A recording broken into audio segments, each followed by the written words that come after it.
पोलिसांना मारलं तर दुसरा पोलीस येणारच आहे, जमीनदाराला मारलं तर दुसरा जमीनदार येणारच आहे, कारखान्या मालकाला मारलं तर दुसरा मालक येणारच आहे. तुमच्या या हिंसेचा त्याचा अजिबात काय फायदा झाला? एवढ्या वर्षापासून आंदोलन चाललेलं आहे. त्यामुळं कालचं जे आत्मसमर्पण आहे तो उपक्रम अत्यंत स्तुत्य आहे. माननीय देवेंद्र फडणवीस हे अत्यंत ऍक्टिव्ह मुख्यमंत्री आहेत. त्यांनी गडचिरोली जिल्हा हा त्याने पालकमंत्री म्हणून त्यांनी त्या जिल्ह्याचे पालकमंत्री आहेत. आणि अमित शहा यांनी सुद्धा सांगितलेलं आहे की आम्ही नक्षलवाद संपवणार म्हणजे त्या सर्वांनी मेनस्ट्रीममध्ये यावं. आणि जर जे चांगले लोक असतील त्यांनी एकदा ते मेनस्ट्रीममध्ये आले तर त्यांनी रिपब्लिकन पक्षामध्ये यायला हरकत नाही आहे.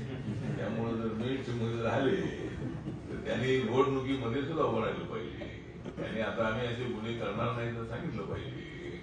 आणि आत्मसमर्पण करणाऱ्यांना सरकारने माफी केलं पाहिजे. त्यांच्या ज्या काही केसेस आहेत त्या केसेस त्यानं नवीन जीवन जे आहे नवीन जीवनाला ते सुरुवात करत आहे ही अत्यंत चांगली गोष्ट आहे.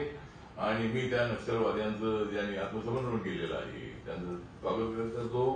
आणि अजून जे राहिलेले नक्षलवादी आहे त्यांनी सुद्धा आत्मसमर्पण करावं आणि मेन स्ट्रीममध्ये यावं अशी त्यांना विनंती आहे.